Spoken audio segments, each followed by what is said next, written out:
When we made our top 10 TMNT games list, it was really hard to narrow it down to only 10. After we were done, there was still a sewer full of Ninja Turtles games that never made it in. We were originally going to add an honorable mention section, but with so many extra games left to discuss, we decided to give some of them their own video. Well, that and because we're always looking for new excuses to talk about anything TMNT related. Plus, that new Ninja Turtles movie dropped this week, and gotta exploit that algorithm, baby!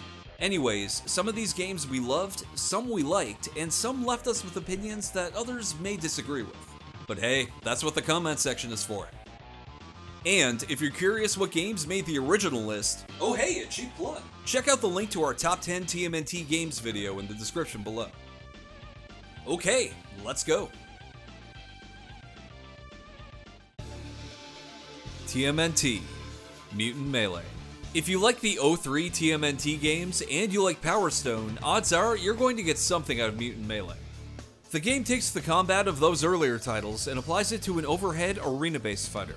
You can duke it out in a 4-player free-for-all or mess around with extra modes depending on the map you choose. The game has a pretty large unlockable element, with new things being unlocked as you play through the game's single-player mode.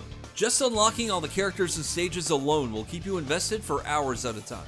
I missed this one when it originally came out, but I totally could have seen it being something me and friends would have played over beers before a night out. It's just got that kind of party game energy to it. Plus, there are all these little touches that just kept surprising me. For example, check out the countdown timer. Turtles counting up! 4, 3, 2, 1. Turtles! Oh, sweet. Also, the game has lost quotes that range from funny to threateningly funny. If I could come out of your TV, you'd be very sorry now. Plus, most of these weapons do not fit a normal TMNT game, but they're so out of place at points that I actually grew to love them. If Konami ever released a 2003 era game collection, well, 1, that would be awesome. 2, I really hope it includes Mutant Melee. It's more Power Stone than Smash Brothers, but the world could use more of that type of fighter. I mean, if we really want more TMNT in a Smash Brothers game. Teenage Mutant Ninja Turtles Smash Up. TMNT Smash Up is, by and large, a Smash Brothers clone, and it is in no way subtle about it. But fortunately, it's a pretty fun Smash Brothers clone. That's thanks to the fact that members of development team Game Arts also worked on Smash Brothers Brawl for the Wii. So at least you know it's from a team that knows what they're doing. Released in part of the 25th anniversary of the TMNT franchise, Smash Up celebrates the series by giving us a game filled with nostalgia and some pretty decent combat. The main story is told to us through artwork that invokes the original black and white comics. To make things even more authentic, Ubisoft brought in series co-creator Peter Layard to work on the story. The game itself is also a lot of fun. On the surface, the mechanics seem near identical to Smash Brothers, but there are some elements thrown in to help make this game stand out on its own. For example, instead of a special and normal attack button, we get a heavy and light attack button with a little bit of combo potential mixed in. But I found the real standout feature was in the way each stage is designed to fit into the combat. There are switches you can hit, poles you can swing an attack off of, and you can even perform wall attacks. There's also this odd shooting mechanic thrown in, which, while I understand its purpose, I wasn't a big fan of. It just didn't feel natural compared to the rest of the gameplay. But the real impressive part is how each stage changes as you're fighting. You can decouple trains, open up massive drain pipes to flood out your enemy, and of course, feed them the sharks. While the game doesn't explicitly state it, the character designs all seem to be heavily inspired by the 2007 TMNT movie. Casey, April, and Splinter are all included in their designs from that film. Even in single player, the game is still a lot of fun. There are tons of unlockable stages, characters, and minigames thrown in to keep you invested for hours at a time.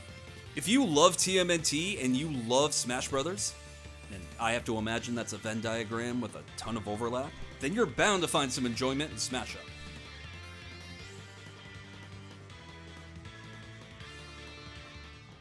TMNT 2007.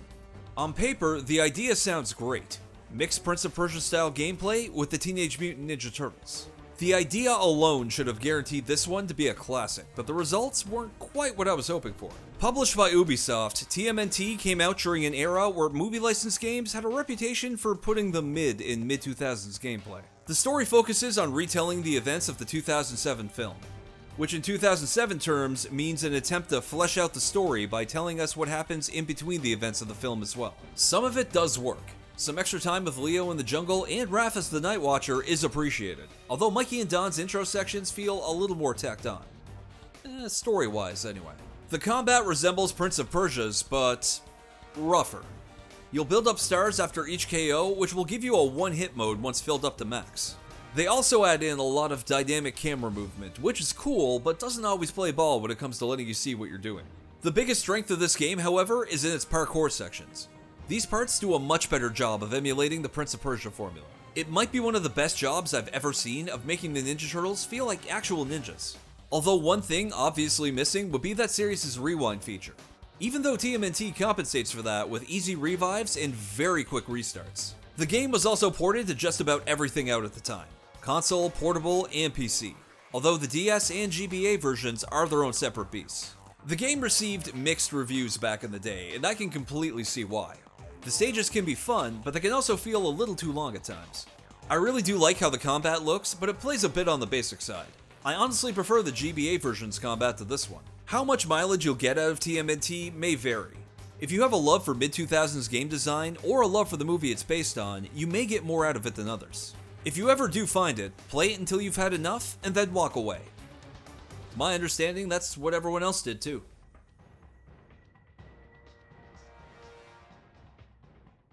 Teenage Mutant Ninja Turtles, Nintendo Entertainment System.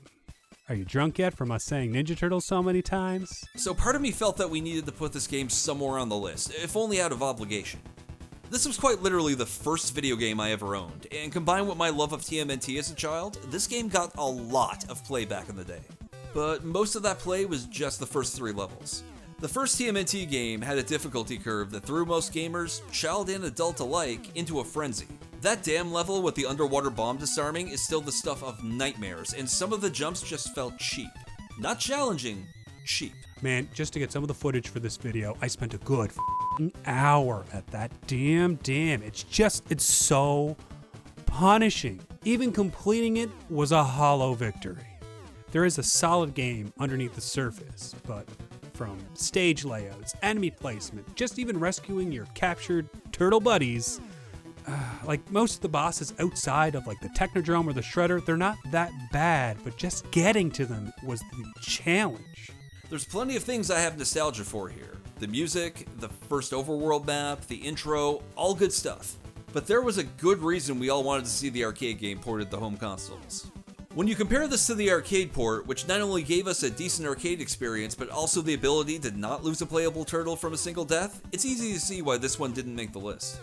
I've got a world of love for this game, but when you can only beat something with the help of a Game Genie... Nickelodeon's Teenage Mutant Ninja Turtles, 2013. This entry is very similar to the 2003 games, with beat-em-up style gameplay and an overhead view with all 4 turtles on the screen at once, via AI-controlled partners. It also includes an upgrade system, which is like a pared-down version of Mutant Nightmares. This game actually does a lot of what Mutant Nightmare did, just worse. The AI in this game is painful. You'll swing through 5 masters in a single attack while your AI partner just kinda puts on a show. I noticed that they sometimes can defeat an enemy, but most of the game it just felt like they were fighting at the pace of a battle in Final Fantasy XIV. The gameplay and voice acting get repetitive at points too. You will get over that Krang voice acting quick. It also commits the unforgivable sin of unskippable cutscenes. Still, the ability to switch turtles on the fly does help add to the single-player experience. Also, they add in the 2013 cartoon intro, which is an absolute banger. With 3 friends, I can see this being a fun time.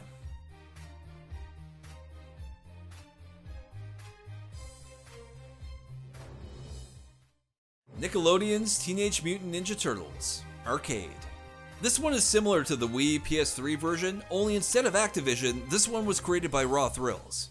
If you've never heard of Raw Thrills, go check out any modern arcade and I promise you'll find at least 2 machines made by that company. They made an Injustice arcade game that was, well, an injustice. Gotta say, was not expecting much when I heard about this title. We were lucky enough to find an actual machine at a hotel in London where our friends recently got married. It was like riding a bike. They made this game very much in the spirit and gameplay of the classic TMNT arcade games. It's a short playthrough and you'll probably spend an unreasonable amount of money before it's over, but get a few friends involved and the experience is well worth it. Teenage Mutant Ninja Turtles 2 Battle Nexus. The first title showed a lot of potential. It had a great presentation with some great camera angles and music, but the gameplay just felt too repetitive. Plus, in a generation of consoles mostly designed with 4 players in mind, it offered only 2-player support for a 4-turtle experience. The sequel, Battle Nexus, does a lot to fix that. It gives you the ability to swap turtles on the fly, and it offered 4-player support, which is a huge bonus for any TMNT game, especially for around the time of its release. But the platforming added into the game really does go a long way to drag the rest of the game down. It's never a good sign when you're getting held up by early jumps in the first few stages. And that's to say nothing of how awkward it can get when you're trying to take care of enemies atop high platforms. I could see what they were going for with 2 being such a departure from the first game, but part 3 is where the formula really started working for me. A proper upgrade system like Mutant Nightmares really could have helped make this a much better experience than it was. Mind you, maybe having 3 people to play with might change the fun factor on Battle Nexus for some, but we never got to have that experience. If you got your own experiences to share though, we'd love to hear about it in the comments. But there were a few things I liked too, or at least appreciated. The game gives you an alternate character for every turtle, including Karai, Casey Jones, Splinter, and Slasher. The use of footage from the show was a nice addition, and I appreciate that the original arcade game was included in here as an unlockable. Still, they're not enough to put this over Mutant Nightmare for me, even with a playable Casey Jones. Though I do respect them making this a 2-disc title. The cross-password system with the Game Boy Advance version was a nice touch too. Oh, right. Speaking of, TMNT 2 Battle Nexus, Game Boy Advance. The GBA version of Battle Nexus is a very different beast, but also one I prefer over its console version. Our 4 turtles are transported across space to fight against enemies ranging from galactic agents to triceratons. You'll select a starting turtle and fight across different worlds, each with its own set of stages. This version has a twist I actually kinda respect, but mostly because of how completely bullish it is. Your weapons actually get separated from you at the beginning of each stage. Oh, Baxter Stockman. You old you. You first need to track down your weapon while using stealth to avoid nearby enemies. You can attack them, but any real damage comes at the expense of some health. The gameplay mix works, with you getting to choose between stealth or all-out violence as your best path forward. The stages themselves are fairly short, but you might find yourself coming back to them with a different turtle to get any crystals you missed. The game features a collectible element, with crystals you'll be collecting along the way that are needed to get the turtles back to Earth. Each turtle has their own unique abilities that will be needed if you're going for 100%, or even 85% for that matter. On top of all that, there's password compatibility with the console version that unlocks a whole new game mode. Also, the racing mode was a surprisingly fun addition. I wasn't expecting an actual board racer to be included here, and I certainly wasn't expecting it to be as fun as it was. I had a really good time with this one. The visuals are nice, it works in short gameplay bursts, and that f***ing face! Wait, did he just Fall of the Foot Clan? Game Boy. The gameplay may not look like much nowadays, but if you were a kid with Fall of the Foot Clan when it came out, you were the coolest kid on that playground. Fall of the Foot Clan is the first in a trilogy of Game Boy TMNT games that only got better with each installment. And that's not faint praise either. This game offered a solid foundation for the other titles to jump off from. It had some nice looking sprites for the current hardware, simple one-hit combat, and a few minigames thrown in for good measure. Because the words portable and minigame just kinda go together, don't they? Although those minigames are hidden, so you'll either have to look up a guide or start flailing around until you stumble upon one. You'll select a stage, control scheme, and turtle, and then fight your way across 5 levels. And no, that stage select isn't an unlock or a cheat code. The game literally lets you choose what level to start at right at the beginning of the game. Instead of lives, this game is similar to the first Ultra Games TMNT title, where every turtle is kidnapped after losing all their health. You can also rescue them, but the path is far from obvious. Even at stage 1, this game can be beaten in under an hour. But it's a pretty enjoyable hour. You'll get all the standard enemies, bosses, and music that one would come to expect from a TMNT title. The cutscenes look great too. Even if the text is so italicized, it looks like it's ready to do an Olympic long jump. And of course, that box art. If Fall of the Foot Clan didn't have other portable titles that would later outdo it, it could have easily made it somewhere on our list. But that said, it's still available on the current Cowabunga collection if you ever want to see what it's all about. Back from the sewers. For these Game Boy games, this is a very hard one for me. I have very fond memories of Teenage Mutant Ninja Turtles when it comes to the Game Boy. Hell, my very first game was Fall of the Foot Clan, which was a extremely simple action platformer with huge, big, goofy sprites, but it was so much fun. That black and puke green little fella got me through a lot of long car rides and church. For their second go on the classic DMG01, we get Back from the Sewers. As soon as you power on the game, we get the classic TMNT opening with theme, so you know it's going to be a good time. You select your boy, and you're on your way. The sprites have this beautiful, cartoony bulge to them that just endear each character to you.